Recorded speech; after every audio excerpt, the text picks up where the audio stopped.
Hello student. आज हम देखेंगे कि थियरी पार्ट क्या होता है कीबोर्ड में, इंडियन क्लासिकल म्यूजिक में।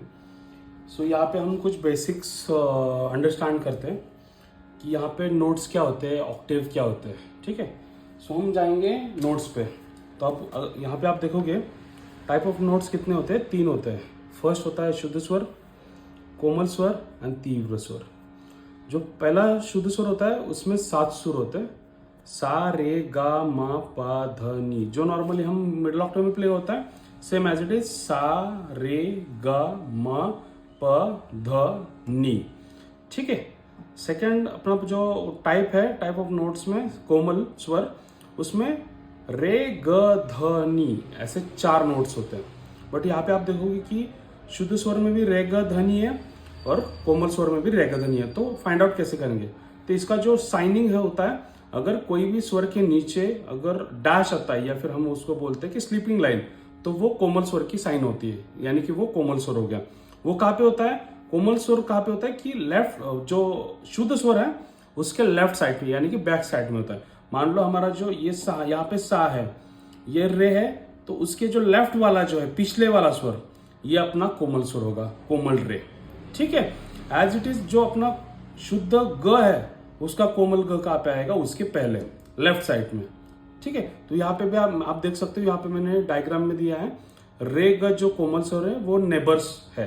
ठीक है, एक साथ है, ये कोमल रे है, ये कोमल ग है। उसके बाद तीसरा कोमल स्वर है कोमल ध। कोमल ध कहाँ पे आएगा? जैसे मैंने आपको बोला था कि शुद्ध स्वर के पहले आता है, लेफ्ट साइड में। ये हमारा शुद्ध ध है, तो कोमल ध कहाँ पे आएगा? लेफ्ट साइड में, इसके पहले, पीछे वाला स्वर लेफ्ट साइड का, वो हो गया अपना कोमल ध। और लास्ट का है कोमल नी। कोमल नी कहाँ पे आएगा? ये हमारा शुद्ध नी है, तो कोमल नी कहाँ पे आएगा? उसके पहले।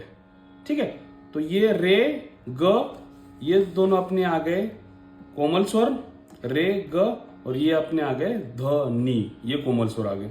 तो ये दोनों नेबर्स है, ये दोनों नेबर्स है। ठीक है, अभी तीसरा पार्ट है अपना तीव्र स्वर। तीव्र स्वर कितने होता है? एक ही होता है। वो कौन सा है? म। जैसे कोमल स्वर को डैश होता है, यानी कि स्लीपिंग लाइन होती है, इसका साइनिंग है स्टैंडिंग लाइन। स्वर के ऊपर स्टैंडिंग लाइन होती है। वो कहाँ पे आएगा? शुद्ध स्वर के राइट साइड में। यहाँ पे थोड़ा सा आपको डिफरेंस, थोड़ा सा लॉजिकली देखना पड़ेगा कि हमारा कोमल स्वर जो आते हैं वो शुद्ध स्वर के लेफ्ट में आते हैं, यानी कि बैक साइड में आते हैं, और तीव्र स्वर शुद्ध स्वर के राइट में आते हैं, यानी कि आगे वाला स्वर आता है। यानी कि हमारा जो शुद्ध म है उसका राइट वाला स्वर कौन सा आएगा? आगे वाला, ये वाला। तो अपना ये हो गया अपना तीव्र म। यहाँ पे भी मैंने दिया है जो डायग्राम में, देखो, ध के पहले, कोमल ध के पहले और शुद्ध ग के बाद ये अपना कोमल तीव्र म आएगा। ठीक है, ये हमारा हो गया टाइप ऑफ नोट्स। जैसे नोट्स में टाइप होते हैं वैसे ऑक्टेव में टाइप होते हैं। ऑक्टेव क्या होता है मैं आपको बता देता हूँ। जैसे हम नॉर्मली स्टार्टिंग में हमने बिगिनिंग में सिखाए सा रे गा मा प ध नी सा, ये अपना मिडिल ऑक्टेव हो गया। मिडिल यानी कि मिडिल, फॉर एग्जांपल हम लॉजिकल देखते हैं कि एक मिडिल, यानी कि कीबोर्ड का एक मिडिल सेक्शन में हमें प्ले किया, तो ये अपना मिडिल ऑक्टेव हो गया। ये अंडरस्टैंडिंग के ऊपर डिपेंड है पूरा कि हम ऑक्टेव कहाँ से स्टार्ट करने वाले, या फिर कहाँ से हमें वो चूज करना है। तो हमने बेसिकली यहाँ पे लिया हमने मिडिल ऑक्टेव, सा रे गा मा प ध नी सा, ये हमारा हो गया ऑक्टेव, एक ऑक्टेव हो गया। ठीक है, अभी यहाँ पे एक ऑक्टेव में क्या होता है? एक ऑक्टेव में, फिर से मैं नोट्स पे आऊंगा, एक ऑक्टेव में इतने सारे स्वर होते हैं।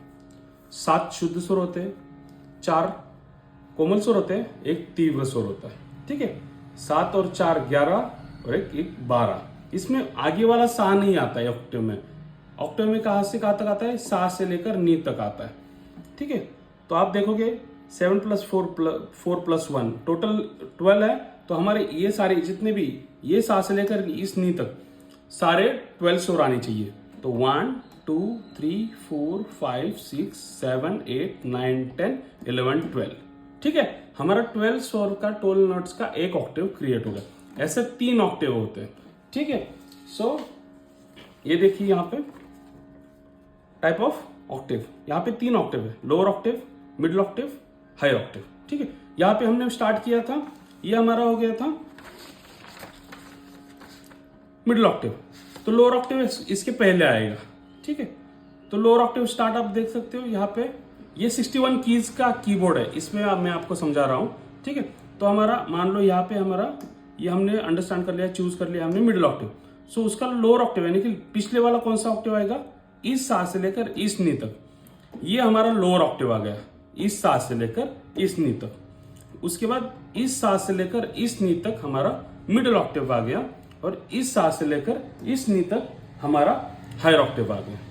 ठीक है, मैं फिर से बता देता हूँ, इस सा से लेकर यानी कि जो मिडिल ऑक्टेव है उसके पहले वाला जो ऑक्टेव है वो लोअर ऑक्टेव आएगा, इस सा से लेकर इस सा नी तक लोअर ऑक्टेव, इस सा से लेकर इस नी तक मिडिल ऑक्टेव, इस सा से लेकर इस नी तक हायर ऑक्टेव।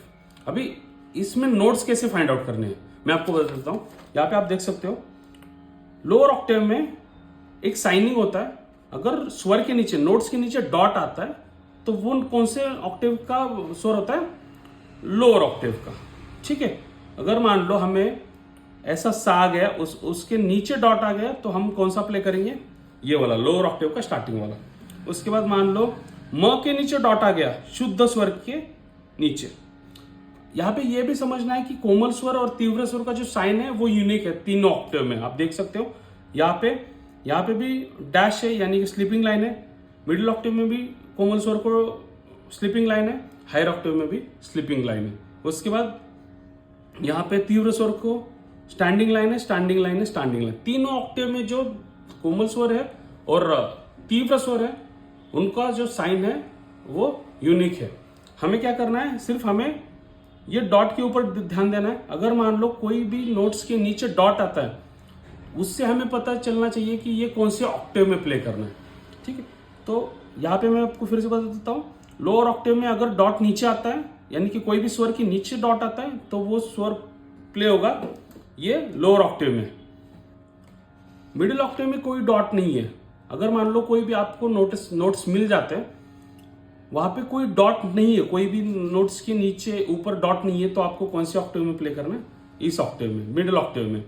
और अगर अगर स्वर के ऊपर नोट्स के ऊपर डॉट आता है तो आपको वो प्ले करना है हायर ऑक्टेव में। यानी कि सिंपल सी चीज यहाँ पे लॉजिक क्या लगाना है, डॉट नीचे आता है तो वो लोअर ऑक्टेव, और डॉट ऊपर आता है तो वो हायर ऑक्टेव। ये आपको सिंपल सा लॉजिक आपको ध्यान में रखना है। ठीक है, तीसरा चीज मैंने आपको बता देता हूं। यहाँ पे तीसरा जो हमारा थियरी का पेज है, इसमें मैंने एक डायग्राम दिया है। यहाँ पे मैंने सारे नोट्स दिए हैं 3 ऑक्टेव में कि कैसे प्ले करना है। यहाँ पे आप देख सकते हो, यहाँ पे मैंने एरो करके लोअर ऑक्टेव का स्टार्टिंग पॉइंट दिया है। स्टार्टिंग हमारा कौन सा है, सा, ये वाला सा है, और एंडिंग कहाँ पे, नी पे, जो मैंने ब्लू लाइन में दिया है। उसके बाद जो रेड पेन में दिया है वो है इस सा से लेकर इस नी तक, ये हमारा मिडिल ऑक्टेव हो गया। और हायर ऑक्टेव कहाँ से स्टार्ट होता है, जो ब्लैक पेन से दिया है मैंने, इस सा से लेकर इस नी तक। ठीक है, इसमें सारे आपको दिए है कि डॉट कहाँ पे है, नोट्स के लोकेशंस कहाँ पे है, ये पूरा यहाँ पे मैंने दे दिया आपको। एक ही, अगर मान लो आपको नोट्स दिए गए क्लास में, अगर आपको कोई भी नोट्स फाइंड आउट करने में दिक्कत आती है, परेशानी आती है, तो आप इस डायग्राम से लेकर डायग्राम में देख के आपको नोट्स का लोकेशन है वो आपको तीनों ऑक्टेव में मिल जाएगा। ठीक है, अगर आपको कोई भी क्वेश्चन हो आप मुझसे बात कर सकते हो, आपको डायरेक्ट मैसेज कर सकते हो।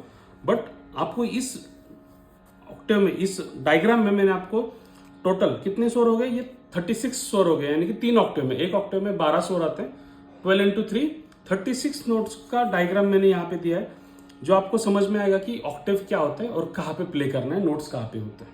ठीक है, अगर कोई भी दिक्कत आती है तो you can contact me directly. Thank you.